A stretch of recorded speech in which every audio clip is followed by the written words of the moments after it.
am na ay mécanismes ça veut dire que tey boo demee Amnesty dañ la naan ñun état du ñu financé boo demee gis Human Rights Watch dañ la naan nous sommes indépendants état du ñu financé mais ñi nga xam ne ñoo tabax li nga xam ne mooy société libérale dañu ne parti politique yi am nañ ci cër journalistes yi am nañ ci cër ñëpp am nañ ci ñi ci am cër nan la ñuy def ba nga xam ne ku mel ni société civile dinañ ko dimbale mu ñuy wax dëgg loolu la diñ ko dimbale mu ñuy wax dëgg donc day képp koo xam ne état du la jox directement mais dafa naan entreprise yoo xam ne wala ñu am xaalis yoo xam ne bu ñu la joxee alal duñ ci fay impôt ça veut dire que yow soit da ngay jël impôt nga dugal ko ci état soit nga def ko ci société civile loolu mooy tax nga gis organisation internationale yu bëri am xaalis te am indépendance mais tey société civile boo ne ñun de rajo ñu ngi koy joxe boo koy def xanaa da nga koy def ci suuf ñun def nañ tentative sax pour xool bi ñu nekkee rajo bi ñuy def suñu 20 ans pour but xaalis seet ndegam ci biir Sénégal dañ ci am xaalis amoon nañ tuuti parce que am na ñoo xam ni sax am nañu yéwén di la jox mais léeg-léeg du ñu bugg sax nga tudd parce que boo nekkee koo xam ni kii da ngay dénoncer li nga xam ne doxalinu état bi la ñoom ci seen bopp dañuy ragal état xam ni jox nañ la dara te naka la société civile di doxe ci biir Afrique su fekkee ne tënk rëq-rëq yu bëri am na ko c'est comme comment dirais-je la presse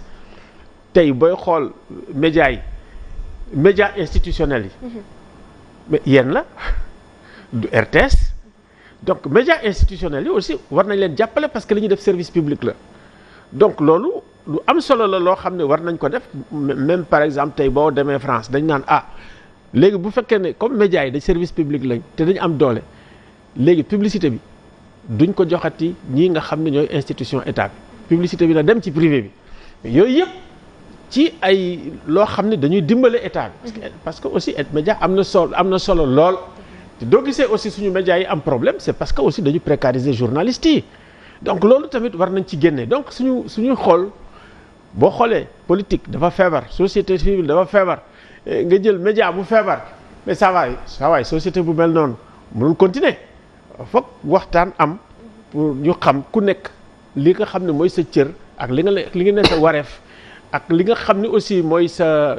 li nga xam ne mooy sa àq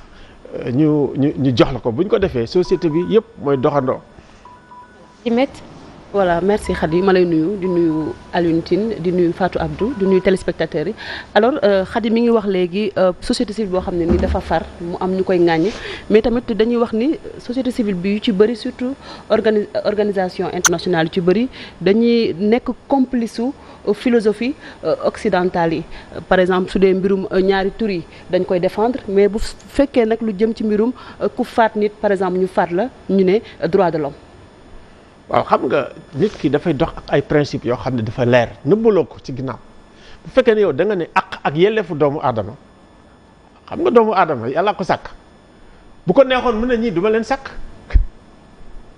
du dëgg te yàlla dafa ne doomu aadama bi dama ko sàkk mooy nekk sama représentant sur terre mooy sama xalif sur terre du dëgg ça veut dire que li gën boo jëlee muy religion boo jël nga jël même suñu tradition yi doomu aadama dañ ko teg ci kaw ba nga xam ne doomu aadama bu juddoo sax du mel ni animal bu juddu ay cérémonial la ñuy def loolu pour teral la nga ñëw ci àdduna nga bokk ci société bi ça veut dire que ak yelleef doomu aadama du affaire yoo xam ne européens yi rek ñoo ko moom. d'accord mais par exemple nga jël bakkan ñu ne ki jël bakkan ki faate bu ñu ko faat ndax ak yelleef fam la ñuy sàmm ci beneen wet ga itam mu am ñoo xamante ni dañuy def loo xamante ni am na société yu jàpp ni daganul ñoom organisation yi di ko défendre. xam nga. même ci alxuraan waxuma la kii de dañu ne benn bakkan su fekkee ne benn bakkan rek sauvé nga ko c'est toute l'humanité moom nga sauvé. léegi bakkan yaakaar naa bu fekkee ne da ngay jël en matière de droits humains sur le droit à la vie. oui te suñu institution yëpp suñu constitution yëpp moom lañ def la vie humaine est sacrée maanaam bu fekkee ne dañu ne la vie humaine est sacrée boo jëlee mënoo contradiction ngay ne nga jël vie humaine di ko rey. léegi bakkan bi ñu jël nag. li ma la wax laa def man sama principe dafa leer fi ma ko tëral dafa leer te ñun nekkuñu xam nga boo jëlee peine de mort nga ne tey da ngay def kii naka laa koy waxati sax référendum pour peine de mort ñëpp lay wax doo gagné mukk mais volonté politique ngay am nga dindi ko parce que bu fekkee ne nit ki jël nga ko nga rey ko lan nga réglé. d'accord léegi ci mbirum ba borom ñaari tur yi nag nga xamante ne nii dégg dañ ciy gis. bu baax a baax ñu ci soobu. man ku ñëw di ma seet si du ma seet ndegam da nga ñuul du ma seet da nga xees du ma xees damay seet ndax yow sa ak yelleef am nga ko. day seet sa ak sa yelleef dafa mel ni docteur bu ñëw rek nga feebar ñëw ci man dama lay faj li ci des tamit xooluma ko. mais est-ce que nit ki am na ak yelleef xam nga. njeexital yi muy am ci biir société bi bu ñu ñëwee di waxtaan ci waxtaan yu mel nii bu ñu buggee waxtaan bi ne. du ñu ñëw di jël di def récurrent ci ay sujets yoo xam ne bu fekkee ne am nañ ci ay contradiction wala ay divergence dañ ciy dem. man doomu aadama ak yelleefu doomu aadama laay réglé. koo xam ne am nga ko. ñu war la rey wala sa bakkan kii nga ñëw ci man dinaa seet naka laa koy defee su fekkee ni aussi dañ la war a tëj te waruñu laa tëj wala ñu tooñ la ëpp la doole dal sa kaw boo ñëwee ci man dinaa seet naka laa koy def te léegi sax dama leen naan ngeen dem seeti xale yi parce que léegi man Africa Jom Center li may def leneen la lu bokkul sax. andiwuñu débat contradictoire mais waxtaan la rek ñu am la ci plateau bi am occasion comme ni ñu waxee ni mbirum peine de mort noonu la ñu waxee tamit mbirum borom ñaari tur yi nga xamante ne tey jii gis nañu ni phénomène bu commencé law la ci Sénégal. borom ñaari tur dafa mos a am ci àdduna mos a am ci Sénégal te mosul indi sax fantasme yi nga xam ne moom la ñit ñi am bu njëkk ba sax jigéen ñi ñoo daan am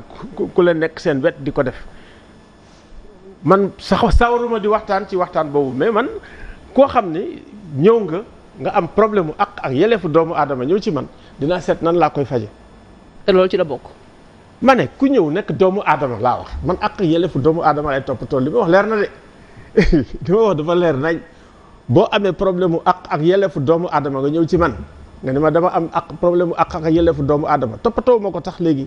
ci fi ma toll nii comme ni ma ko daan defee RADDHO ak ni ma ko daan defee feneen waaye mun naa la ne demal gis waa RADDHO demal gis waa Amnesty wala nga dem gis ñeneen ak ñeneen ñi ko mun a faj wala nga dem gis avocat loolu moom dinaa ko def. d'accord waaw. moom li ci rek moom mooy li ñuy wax ne Sénégal dafa raflé société civile jox ngay explication mais tey ñu bëri jàpp nañu ne société civile ñi fa nekk ay politiciens encagoulés lañ am na ñu koy wax ñenn ñi di wax ne am na ci ñoo xam ne dañu leen nommé ku jël exemple bi nga xam ne mooy bi ñu la nommé comité des droits de l'homme des Nations Unies loolu bokkul na ci li nga xam ne moom moo tax seeni wax kenn déggatu ko lan ngay tontu ci loolu. xam nga société civile citoyen la comme ñëpp. man dañ ma ni Alioune boo bëggee ne ministre ma ni déedéet mais dafa am ay postes yoo xam ne waruñu ko jox sax politicien société civile lañ ko war a jox dafa am li ñuy wax ay institutions administratives indépendantes ñooñu li ñuy toppatoo mooy li nga xam ne mooy l'intérêt général tey par exemple kii di comité sénégalais des droits de l'homme politicien lañ ko jox mais fii ak ilaa ajalil mursalina du am kii wu man ba ma fa demee Sénégal da doon tiitaru ni indi nañu Alioune Tine parce que dañu amoon dañ ko amoon bi ma fa demee tamit caaxaan yóbbu ma fa woon dañ ma ne président daf ma ne kii bi dafa feebar nan lañ koy faje ma daal di dem ñun sax ñoo wut suñu xaalis bi nga xam ne dajale nañ ñëpp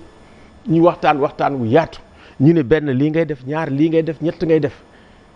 dem naa def benn projet de loi pour affaire bi gën a am indépendance pour affaire bi gën a am dëgër donc ma jox leen ko projet de loi bi voté wuñ ko ma dem sama yoon. pour des ci société dama lay expliquer que am na ay poste ministre waru ko yor politicien waru ko yor société civile bu indépendant moo ko war a yor. loolu dinañ ci ñëw. loolu moom lu am solo la loo xam ne dañ koy wax ci comité de mais loolu ñuy wax naan dafa am ay ñoo xam ne société civile la ñuy mbubboo mais ay politiciens lañu démb dégg nañu koo xamante ne fi la toog fi nga toogoon wax ko lan ngeen di tontu ci loolu parce que bëri na lu ñu koy dégg. xam nga société civile nit ñi gëmuñu tëxuñu ñu ngi xubbi seen bël di xool.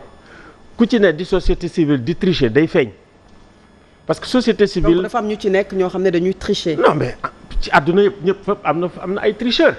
am na ñoo xam ni gëm nañ lu ñuy def xam nañ lu ñuy def parce que loolu xam-xam la laaj du da ngay ñëw rek nga improviser wu nga ñëw déedéet dafa laaj xam-xam dafa laaj pas-pas dafa laaj mandute yooyu boo ko amee dëgg mun nga boo demee boo ñëwee wax muy fii muy feneen ci àdduna bi dañ lay seet sax di la wër nga ñëw pour liggéey donc. société civile fii bari na ñoo xam ne bu ma la nee léeg-léeg dañuy sacrifier seen vie de famille sax doo ko gëm. mun naa la ko rajo laa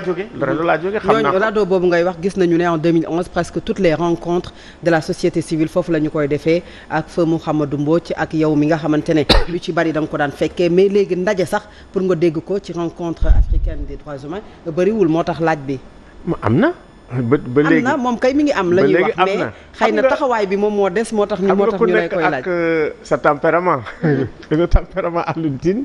ak tempérament Niass ci boppam taalibe la ci doomu ñaseen yi la. mais tam ku am xam-xam la ku am pas-pas la. non kese c'est juste un exemple di wax yow lii ma ngay. moom mooy diriger presque lii nga xam ne mooy forum des ONG bu commission africaine des droits de l'homme et des peuples ñu ngi liggéey de.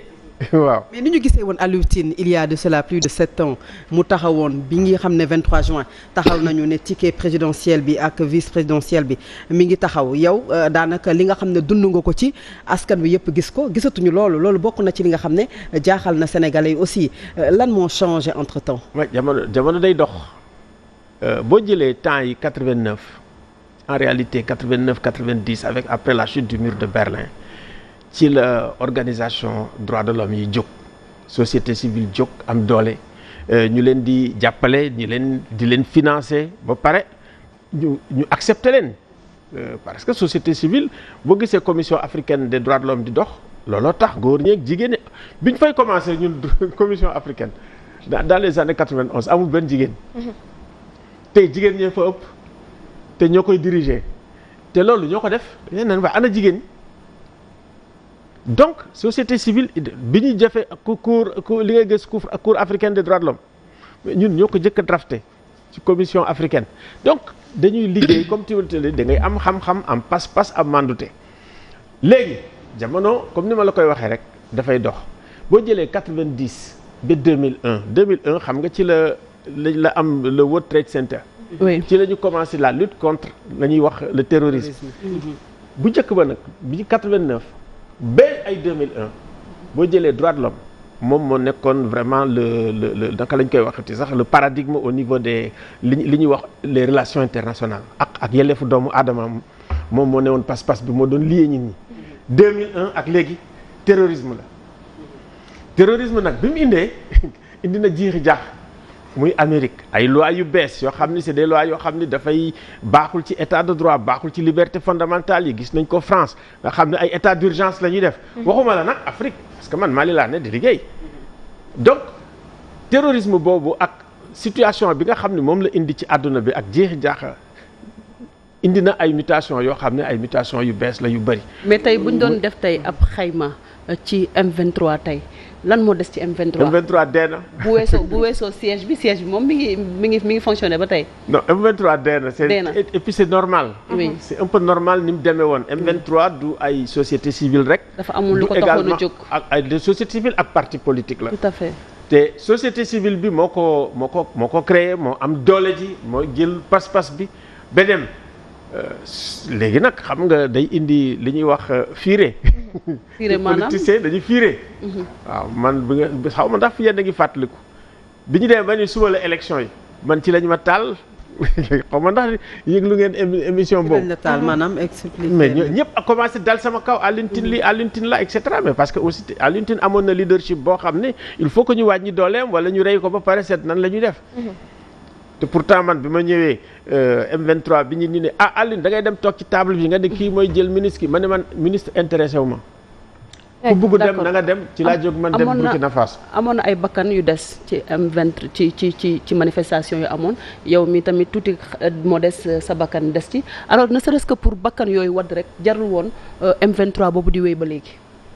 waaw jar na ko xam nga M23 xam nga situation bu bees ñu fal nit mu bees. politiciens yi di dal di daw ku nekk buggu poste fii ku nekk di lii siisante bi am ñoom dañu commencé ne M23 jeexal na liggéeyam man tamit bi ma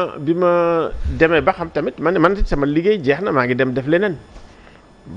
c'est ça. c'est-à-dire que M23 ni mu bindoo moo tax mënul nekk loo xam ne lii mun na nekk comme radeau wala ne parce que ñi ci dekk dañu bëri seen objectif yi nga xam ne moom lañ am. bokkul. looy tontu si ñuy wax ni M23 dafa fal président Macky Sall rek daal di ñenn ñi daal di ànd ak moom. ko dëgg la am na ñu bëri ñoo xam ne M23 moo tax ñu nekk ñu ne ministre nekk ci gouvernement bi ne fa ba léegi kooku seen choix la man bu fekkee ni nit ki dafa choisir li muy def ci politique man awma dara loo xam ne lii dama ko ci sikk wala dama ko ci wax problème am la loolu mooy ñun mooy ñu caractériser ñun organisation de droits de l'homme militant de droits de l'homme nit ki liberté am ak choix boo xam ne bi mu ko da koy def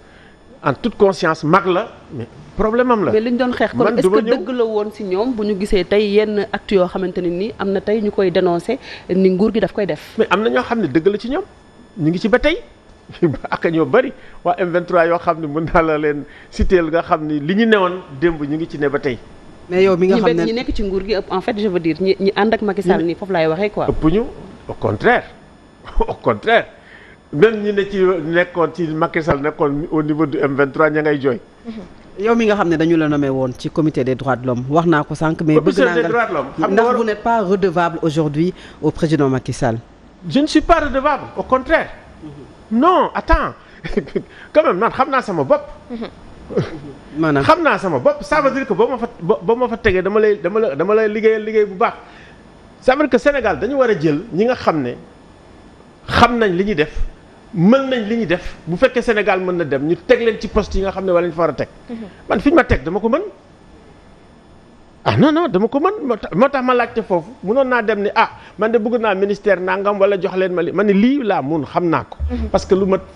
fanweeri at maa ngi ci. te léegi maa ngi nekk sax di liggéeyal Nations Unies di dimbale ay pays ci loolu. donc c'est-à-dire que Sénégal utiliser wu ma ne sax ni mu mën a utiliser. jox naa leen sama xam-xam ba mu jeex di leen nii bu ngeen ko defee mu faju defuñ ko kay wàccoon na ak ñoom. poste yi il faut que ñu xam ne. il faut que ñu changer suñu démarche en matière de gouvernance en matière de démocratie ñun ñu ngi ci théorie yu bees xam nga li ñuy wax la tyrannie de naka lañ koy waxati de la majorité. li ñuy wax yooyu yëpp ñun démocratie post majoritaire ak démocratie post électorale ci liggéey yi nga xam ne. ci la ñuy bokk pour faj Afrique parce que faj Afrique ñaari jàngoro la am benn mooy démocratie électorale foog nga ni boo defee élection ba nga falu rek jeex na lu la neex def ñaar mooy démocratie constitutionnelle nga xam ni bari na ay pëndal donc il faut ñu dépasser loolu ñun ñu ngi nekk di liggéey bu sori bu am doole pour xool nan la ñuy xool xalaataat suñu démocratie ñun Afrique tëgëral ko démocratie tey bi seetal su fekkee ni tey am nañu tribunal am nañu ay institutions de la République am lépp di leen fay mu nekk seen liggéey te lii di problème mu Karim rek depuis xawma ban at ba léegi il a fallu que ñu dem ci biir jàkka dinañ ci ñëw ci kanam incha allah ñu ko ça veut dire que c'est une faillite totale des institutions de la République. xam naa dinañ ci voilà dinañ ci il faut que ñu dañuy dem ñaani ndimbal.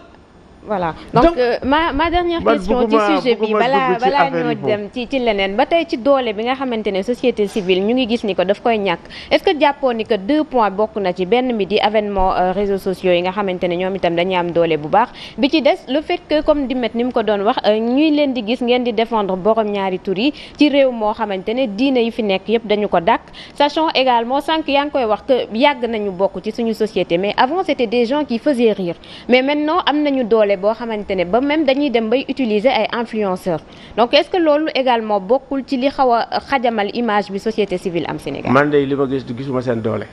wax dëgg yàlla te tey ñemewuñu wax sax ñemewuñu feeñ parce que tey dañu leen di attaquer c'est extraordinaire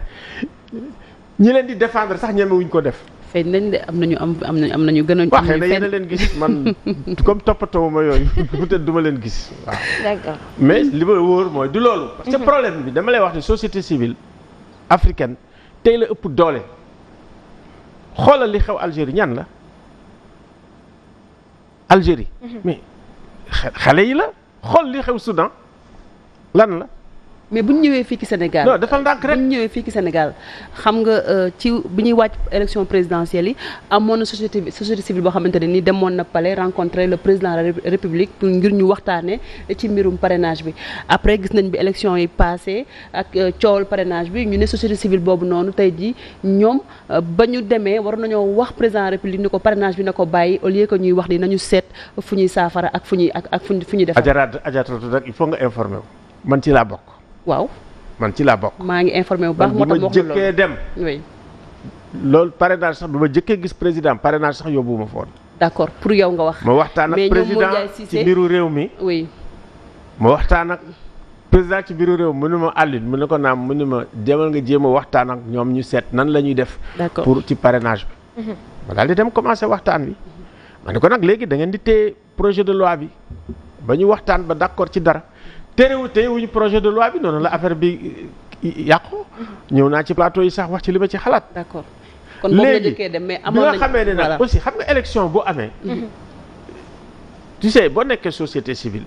te nga liggéey ci li ñuy wax ay fitna xam ni fitna di am ak nu mu toll ak bu ñëwee fu muy egg kenn du ko xam. ak ci ku muy dal ci boppam kenn du ko xam. problème bi mooy ñu fexe ba nga xam ne mën nañ am ay élection te doo am fitna. kooku tam lu am solo la li nga xam ne waroon nañ ko def ci parrainage bi defar nañ ko ba mu mat sëkk. foofu laay ñëw nag fàttaliku raal foofu laay ñëw kon yéen maanaam saafara fitna bi moo gënoon nekk priorité. déedéet. voilà toppatoo nañu affaire ay élection mu aw ci yoon def nañ ci li ñu mën. def nañ ci li ñu mën ak li ñu mënul. léegi rëq-rëq ñu ne soo ñu doon fàttaliku sax xaw ma keroog ñun lañ invité woon kii Babacar Gueye lañ invité woon. oui. mais Babacar Gueye keroog dafa ne man ak li cour constitutionnel def li may jàngale de droit dootul lii. non société civile def na lu mu mën. rëq-rëq yooyu laay wax justement. non xam nga société civile amul ay armes du xeex ak ay armes société civile amul appareil société civile comme tu dis day travailler dans l'influence ça veut dire soft power la. mais léegi bu fekkee ne gis nga gouvernement boo xam ne dem na lu muy dem ñun li ñuy wax feeñ na biñ defee élection ba pare lan moo xew def nañ luñ mën biñ defee élection ba pare mais foofu ngay xamee ne sax peuple sénégalais dafa mûr peuple sénégalais mënoo ko nax. yow nga def élection ba pare gagné nga da nga waroon a gouverner rek mais boo nee nañ waxtaan nañ xoolaat loi yi ña nga ne di waxtaan ci loi yi benn. kooku c'est significatif. donc ça veut dire boo ko deful peut-être que ay fitna nga am bu fekkee ne da ngay bëgg di gouverner donc loolu ñun joolaata dialogue politique ñu def ko ñu ngi def dialogue bi alhamdulilah c'est bien. na aboutir foo xam ni. c'est une très bonne chose. et en parlant de fitna am na beneen coow boo xamante ne fan yi yëkkati nañu ko mu di coowal 3e mandat même bu fekkee président Macky Sall ci boppam tëjoon na ko fan yi ñu gis ni ko ñu ngi koy ubbiwaat tey est-ce que foogoon ni mën na xajamal stabilité réew mi. waaw xam nga constitution bi dafa leer maanaam mënoo def ñaari mandat successif am na ñoo xam ne dañ koy lire te constitution bi bu fekkee ne da nga ko bëgg jël da ngay jël esprit bi jël fu mu jógee constitution bi effet constitution bu bees bi effet 23 juin la ak mouvement 23 juin maanaam 2015 ñu ngi newoon toujours ci esprit boobu donc nan ngay tëjee ba nga xam ne dootul am kii di président Macky Sall du élément passif sax élément très actif la ci woon waaw kii di Ismaïla Madior moom ci ñi nga xam ne ñoo dokkoon di xalaat ñuy teg suñu ay waxtaan ay table ronde ci ñu ko doon animé ci la bokk donc tout ça moo lay won ne esprit bi te ça c'est très important esprit bi mooy ni mu nekkee effet c'est-à-dire ni ko M23 ak xeex bi ñu doon xeex yëpp ni mu ko juree donc ñaari mandat la te président dafa leer même ki mu wax sama kanam la du ma nettali wu maa ko dégg ba pare ak ni mu ko waxee. on est quand même habitué à des wax de nos dirigeants. kon yow gëm nga li président li mu wax dafa leer. deuxième ak dernier mandat am la wax na ko waxaat ko man bi muy wax kenn kii wu ma nettali wu ma maa ngi toog. donc léegi peut-être que am na ay préoccupations yoo xam ne bari na ñoo xam ne ñu ngi nekk ci ginnaaw di kii seen frein c'est-à-dire que damay interpréter parce que état aussi bu fekkee ne am nga ko gars yi commencé def seen course commencé def seen campagne xam nga loolu tax sax président deuxième mandat bu États-Unis dañ naan c'est un canard boiteux lame duck lañ ko tuddee. ça veut dire que deuxième mandat bi da nga nekk un président boo xam ne plus ngay dem ci kanam plus dootoo am pouvoir alors soo deful attention rek day déstabiliser sa gouvernement loolu tam mun na nekk une préoccupation boo xam ne préoccupation juste la maintenant naka nga koy gérer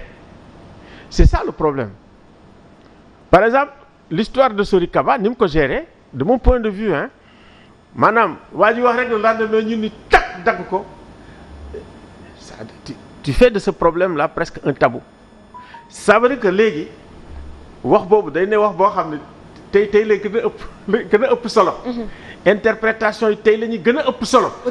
au-delà du tabou est-ce que tamit teyul xel. mais exactement loolu laa lay wax ça veut dire. ndax bu fekkee ne kenn du ko tudd ça veut dire que am na leneen loo xamante ne. mais absolument mi ngi koy laal ci suuf foofu nag ngay créer doute ak ni mu ko defee doute la créer fépp yàq na xel teel na xel ñëpp. yow ba tey jii bu fekkoon ne mënoon nga koo woo sax xaw a différer affaire bi bàyyi ba ca kanam mais ni mu ko defee tak dañu ne ba pare ñi naan. da nga delluwaay yàlla da nga lii ñuy yuuxu ñu ne ñit dañ naan c'est quoi ça ñu ni duñ comprendre. yow ba tey jii ndax gëm nga kàddu yu démb yu président Macky Sall yooyu ne. xam nga man ñaareelu mandat et dernier mandat mooy bi ñu nekk ba 2024. li mu wax man moom laa jàpp li mu wax moom laa jàpp waaye nag du ma perdre de vue lépp loo xam ne ñëw na wala bees na wala ki mais loolu moom lay jàpp. s'il fait le contraire. mais sampee ndëndëm il l'a déjà fait. def na ko 5 ans yi ñëw na 7 ans kooku def na ko bu ko mais bu waxee 2024 lay yem. mu sampaat ndëndëm loolu laa wax. ma ne Sénégalais lan mooy taxawaayu société civile rawatina bu Aliou Tine bu boobaa. xam nga bu boobaa dañuy xaar ba booba ñëw pour man boobu ñëwagul su fekkee ne mbir mi ñëw na du Aliou Tine sax du affaire Aliou Tine affaire sénégalais yi la mais dañuy xaar ba booba ñëw. mais pour le moment. mais tontu bii nii nga ñu jox monsieur Tine moom la ñu bëri di joxe te li olof di wax naan xoddi ko balaa ngaa lakkale maanaam prévoir koo xamante ne dafa wax ne fii lay yemale mandaawam bu fekkee ne xel yee ngi tàmbalee di jiix jaaxane daf koy samp est-ce que jotul ñu xam ëllëg nan la société civile bu Sénégal di taxawee wala ku mel ne yow nan la taxawee ndax gis nañu li nga fi def le 23 juin. ma ne xam nga man li may def naa ko léegi sax retraité laa dama koy wax ñi dégg ko bu baax. donc yow li nga def li may def léegi mooy di joxe sama xalaat di dooleel am na leadership yu bees parce que yow yaa ngi doon wax société civile xanaa xamoo Africtiviste ñoom ñoo nekk nag ci. et les réseaux sociaux également. xaw nañu leen remplacer un peu oui ñoom Cheikh Fall war nga ñoo xam ñooñu ñoom Pape Ismaïla Dieng war nga leen xam parce que ñooñu ñu ngi ci biir xam nga léegi maa ngi ci réseaux sociaux yi man tam man may seen doyen. donc bu loolu amoon fas yéene woo def dara wala wax dara. non man dama ne fi ba toll nii jàpp naa ne moom li mu wax ne ci deuxième mandat am la ne man loolu la jàpp ba ma gis leneen bu ma gisee leneen nag sama réaction dina feeñ mais pour le moment man loolu la jàpp. loolu laa jàpp waaye nag du ma nekkuma nay aw ma nay bëte boo xam ne dina tax ne damay nekk comment dirais-je quelqu'un boo xam ne dafa croire aveuglément déedéet damay analyser bu baax man sémiologue laa parce que danaa le seul fait que mu ne ñu dàq waa ji du man maa ko wax sax mais presse bi yëpp tey bu ñuy wax loolu sax li dàq bi kii moo tax te aussi te xel yi dafa tey am na ñoo xam ne ñu ngi kii mais dama ni bon comme nee na moom ça fait 6 mois 7 mois ñu koy élire muy doog a ñëw léegi bu ubbee boîte de Pandore boobu kooku tamit mën na sa koo dégg mais Alioune bu ko ubbee parce que partem ñoom ñoo gën a yàkkamti pour remplacer ko xam nga yaa ngi wax ni xel tey na alors tey bu xel teyee dafa am lu tax mu tey alors tey yow en tant qu'observateur parce que bu ñu dégloo mouvance présidentielle bi lu ñu wax nee nañ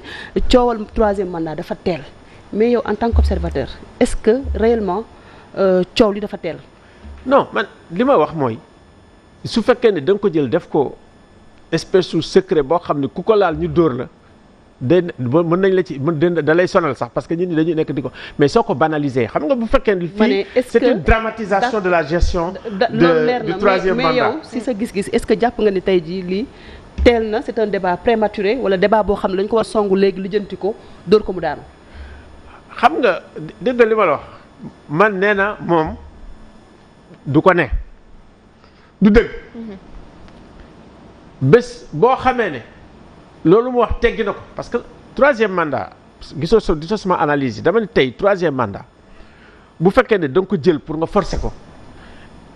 dafay indi ay jàngoro yu bari damay jël Burkina rek 94 la ñëw forcer troisième mandat mais dañ dàq bi ñu ko dàq dafa ñaaw français yi ñoo jël kii di Blaise Compaoré génne ko mu nekk benn insurrection boo xam ne lakk nañu assemblée nationale lakk yu bëri am ñu bëri ñu ci faatu waaye ñu di tiis gouvernement bi fa amoon mu amaat coup d'état jëndere coup d'état bi pare ñu amaat insurrection mais léegi Burkina est très déstabilisé nga jël le Niger ak Tazartier ak Kasson Tandiani da koy forcer c'était 2009 def ko ñëw foofu sax seen assemblée nationale mel su comme suñu bos ah oui ñooñu ay patriotes lañ bu ko Tandiani di def ko ni du fi aw. mais Alioune Tine déglu ma rek allez-y seen cour constitutionnel tam. Tandiani dissoudre assemblée cour constitutionnelle ni ko amuloo droit def ko mais deful sax comme ñun 23 juin. mu dissoudre cour constitutionnelle la na ko faj coup d'état. donc jaru ko Sénégal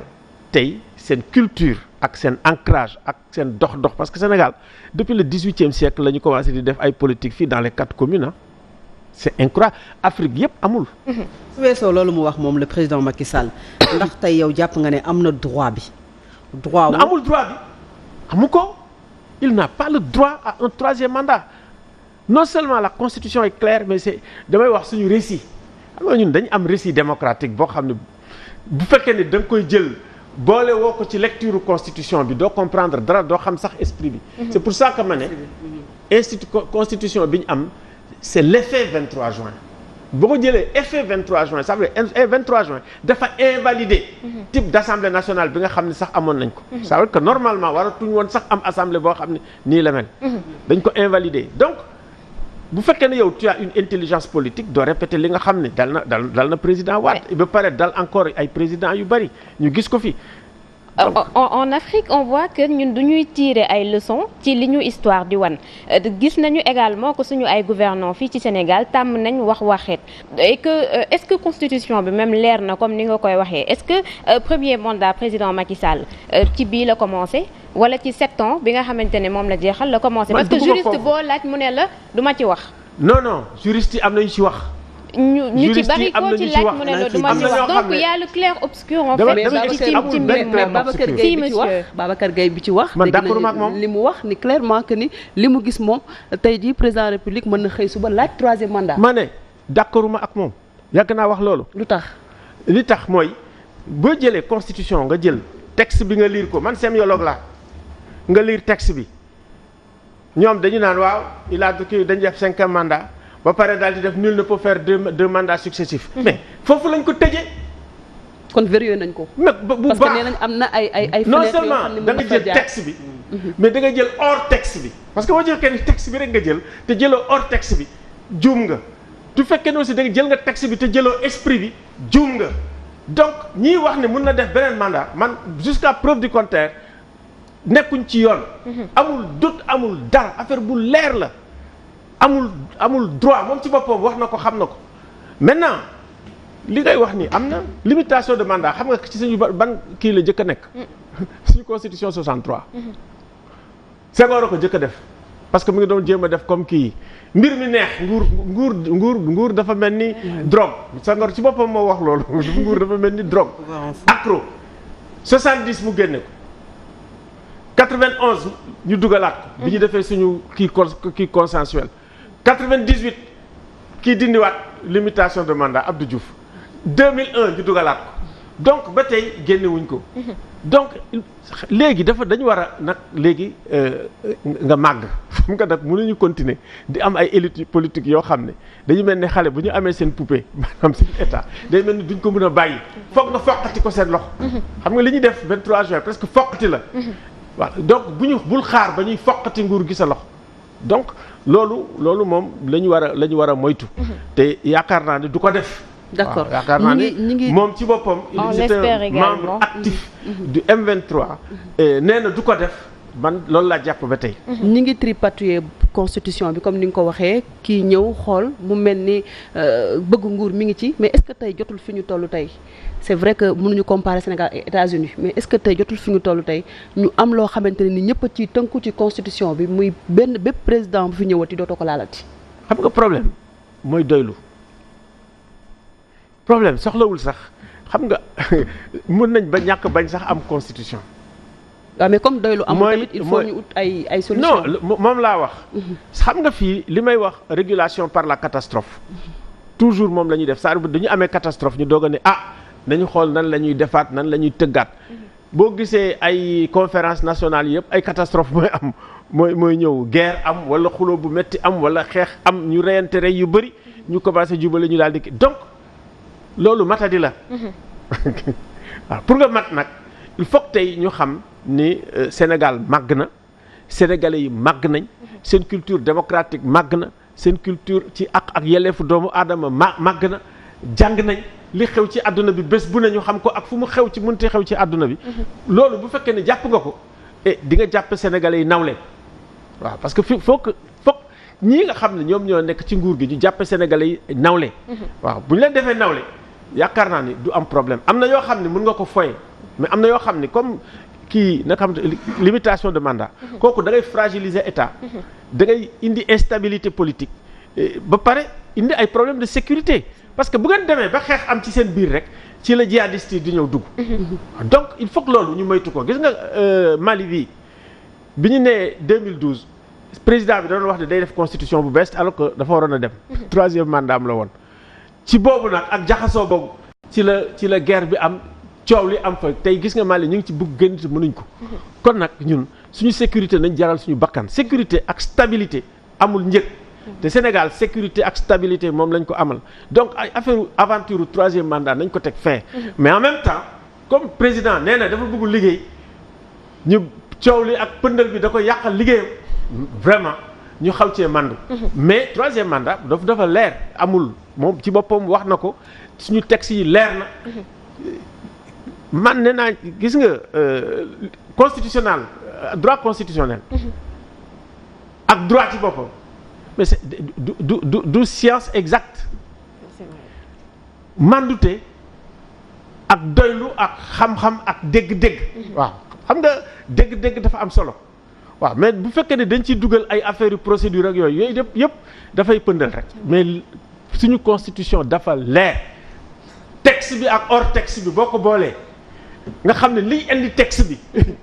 ba ñu jël loolu ñaari mandat successif doo ko mën a def tëj ko kooku dafa leer nañ constitution bi tëj nañ ko bu ko kenn laal bu fi kenn di laam-laamee ay affaire u 3e mandat kooku mënta ne. Alors tout à l'heure yaa ngi wax wàllum jaxasoo ce qui fait penser un peu à l'affaire Karim Wade bi indi cacophonie bu ñu ko mënee tuddee noonu wala ñàkk coordination ci biir nguur gi buñ ñuy génnee wax lii ñi lay génn wax la leen nan nga ko gisee. mooy amuñu institution judiciaire bu baax xam nga bu fekkee ne yow def nga sa procès nga dem CEDEAO ni lii baaxul jëlaat nga dem Nations Unies mu ne la lii baaxul baat moo tax ñun depuis le début dañu ni xam nga assises yi dafa ne quelque chose d'extraordinaire dafa ñëw ci période boo xam ne dañu bëri woon ay crise ay 2008 2009 moom sax président Macky Sall bi mu nee Assemblée nationale ci këru crise bi la bokkoon du dëgg ci këru crise bi ça veut dire crise institutionnelle yi ñu am nga mel ni yow institution de la République yow man président de la République la institution yi maa ko moom ku ma neex lay teg ku ma neex lay dindi loolu la ñu doon dund wala crise boobu ba mu amee ñun ñi dajaloo waxtaan ci affaire assise nationale indi ay réflexion yu leer pour dëgëral institution yi gis nga 2012 bu fekkoon ni def nañ ko ak conclusion CNRI yi peut-être lii du am ñun bi muy commencé nee nañ leen CREI bi ngeen di jël nii fen la ñu dul yóbbu donc foog ñu waxtaanaat dëgëralaat suñu ay institution ñu am justice boo xam ne du xool ma Samba du xool ma Demba qui est la justice la même pour tous parce que quand même c'est inadmissible ñu soupçonné ni ay milliards dem na te ñun amuñu ay pexe yoo xam ne sax dañu jël pour milliards yooyu te ñun ñaa ngi jooy lii nga xam ne mooy inondation yi tey rek da ngay gis ñu woon la ay kii yoo xam école yi ñuy tëj hôpitaux yi boo demee ñu ne la amul scanner amul dara nga gis ñin ñi di foye di pasare li ñu war a jëkk am mooy ay institution yoo xam ne day nekk institution yu dëgër ku jël alalu réew mi nga bokk majorité nga bokk ñu jël parce que léegi ay milliards rek ngay dégg donc foog ñu am ay loi yu dëgër pour man dama ne te dama koy répéter fii parce que dafa am solo bu ñu nee nit ki 3 milliards la bu fekkee ne prouvé nañ ko mu nekk crime contre l'humanité parce que crime contre l'humanité la parce que éducation yi ngi fi nee nañu chaque année tu t'imagines 137 000 femmes dañuy dee en couche pour joxe bakkan mais attends dans yan condition lañ koy defee donc loolu yëpp xaalis bi nga xam ne réew mi fi mu war a dem la war a dem mais mu nekk ci poosu benn nit wala mu nekk poosu ñaaru nit loolu dañu war a fexe ba nga xam ne la ñu war a gën a fexe ba mu dañ loolu la ñu war a xeex mu dañ alors monsieur Tine bu ñu ñëwee ci comité des droits de l'homme des Nations Unies ak li nga xam ne moom la génnee ci procès bu Karim Wade jëm ci réviser li nga xam ne mooy procès bi teg ci indemniser ko ñun bëggoon nañu xam nga expliquer ñu lan mooy fonctionnement wu comité boobu naka lay fonctionner lan mooy rôle am ak ñan ñoo ci siéger. xam nga Sénégal dafa am ay obligations internationales ci droit civil et politique ci droit économique sociaux et culturel te conseil des droits de l'homme boobu dafa am doole boo xam ne adduna bi yëpp ñoo fa nekk lépp loo xam ne mbiru ak yelleefu doomu aadama mu nga fa am na ay kuréel yoo xam ne ñoo koy seet man mii sax ci kuréel yi laa bokk am na ay kuréel yu koy saytu lépp ku mun a jooytu da ngay ñëw nga plaindre foofu su fekkee ne def nga sa justice jugé na la ba pare te ni mu la jugé awul yoon mun nga dem porter plainte foofu mun nga dem porter plainte CEDEAO ñoom tam bu ñu jógee dinañ ko xool buñ ko xoolee parce que xam nga Sénégal sax li gën a graaw mooy tey conseil boobu ñun ñoo koy présider te fi ñuy toog di wax ni waa conseil bi ñu ngi fi depuis le 21 ci lañ fi nekk di def conseil bi seen retraite Sénégal ça veut dire que tey Sénégal mooy capitalu droit de l'homme sànq rek avant ma ñëw fii ñu ngi nekkoon di waxtaan ak Michel Bachelet mu ñuy recevoir ñuy wax ci mbiru Sénégal ak mbiru sax sous-région bi donc c'est important ñun membre lañ bu ñu demee ci kuréel boobu kuréel bi nii ngeen ko doxale awul yoon te loolu jarul woon dem foofu man wax naa leen ko waxuma ko sax dama bind ni lii awul yoon ak lii parce que aussi li paradoxe Sénégal mooy gis nga tey bu fekkee da ngay xool xarañ rek ci ak yelleefu doomu aadama Sénégal niñ ci baree ay borom xam-xam maa ci gën a ñàkk xam-xam yàlla xam na ko. comité bi lu muy joxe avis décision wala observation. c'est-à-dire que affaire bi daf lay lié parce que yow ci nga bokk xam nga tey yow yaay ñoo amee présidence comité naka lañ koy waxee tax conseil des droits de l'homme le président c'est